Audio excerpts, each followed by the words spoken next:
महोदय, मुझे social media handle पर एक बात बहुत अच्छी लगी। एक सज्जन ने इस बात को कहा और उसने जो लोग महाकुंभ का विरोध कर रहे थे उनके बारे में उसने बहुत सटीक टिप्पणी की।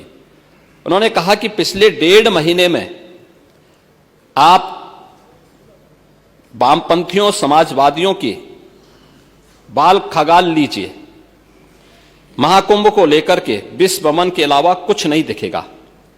गंदगी, अव्यवस्था, पर्यटकों की परेशानी के अलावा इनकी बजबजाती वाल पर दूसरी कुछ भी नहीं मिलेगा। लेकिन इन सब से इतर धरातल पर इनकी बजबजाती विचारधारा का कोई असर नहीं है। हज के दौरान अव्यवस्था से होने वाली सैकड़ों मौतों पर चुप्पी साध जाने वाले भारत के वामपंथी सेकुलर स्कॉलर महाकुंभ की भव्यता पर उल्टी करते नजर आए हैं। हर बार इनकी कोशिश महाकुंभ को बदनाम करने और फेल करने की रही, लेकिन ऐसे तमाम लोगों की मंशा को दरकिनार करते हुए करोड़ों लोगों ने आस्था की डुबकी लगा करके इनके जले पर नमक छिड़कने का ही काम किया है। उन्होंने आगे लिखा है कि महाकुंभ के दौरान दुखद हादसा हुआ, इसके बाद भी आस्था और विश्वास तमाम परेशानियों पर भारी पड़ी। तीर्थयात्री समस्त परेशानियों और मुश्किलों का पहाड़ चढ़कर भी प्रयागराज महाकुंभ पहुंचे, वहां से स्नान कर खुशी खुशी वापस लौटे। रिश्तों के जटिल समीकरण का परिभाषा गढ़ता महाकुंभ अब समारोह की ओर है, लेकिन यहां से निकला संदेश हर सनातन के मन में अमिट छाप छोड़ गया है। जो वर्षों तक लोगों की बदकही और कहानियों में जीवंत रहेगा। हर तरफ अपनी मां और बुजुर्गों को महाकुंभ में अनाथ छोड़ देने वाले बेटे रहे हों, तो दूसरी तरफ अपनी सास को पीठ पर उठाकर कुंभ स्नान कराने वाली बहू भी रही है। लेकिन सनातन विरोधियों को नजर केवल गंदगी पर पड़ी। मैं अध्यक्ष महोदय वह चित्र लेके आया हूं। ये देखिए, एक बहू है, अपनी सास को पीठ पर लाद करके जा रही है महाकुंभ स्नान करने के लिए।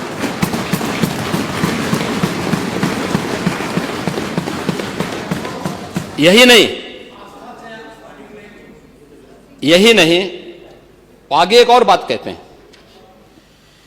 किसी ने सच कहा कि महाकुंभ में जिसने जो तलाशा उसको वह मिला। गिद्धों को केवल लाश मिली, सूअरों को गंदगी मिली,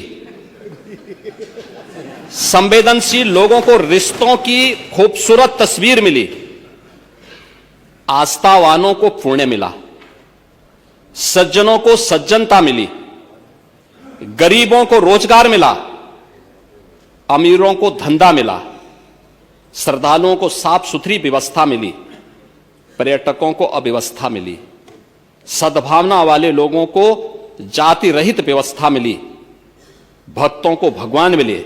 मतलब सबने अपने स्वभाव और चरित्र के अनुसार चीजों को देखा है।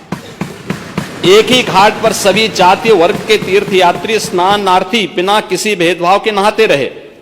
सनातन की सुंदरता आखिर समाजवादी और वामपंथियों को कैसे नजर आएगी? लेकिन इनके द्वारा लगातार किए जाने वाले प्रश्न इनकी नियत को ही संदेह के दायरे में खड़ी करती है। महोदय, ये टिप्पणी अचानक नहीं है। ये टिप्पणी भारत की टिप्पणी है, भारत की भावनाओं की टिप्पणी है। और जो स्वयं कुछ कर नहीं सकते थे, जिन लोगों ने अपने समय में इस पूरे आयोजन को अव्यवस्था और भ्रष्टाचार का शिकार बनाया था, आज वे महाकुंभ पर इस प्रकार की टिप्पणी करके भारत की भावनाओं के साथ ही खिलवाड़ करने का काम कर रहे हैं।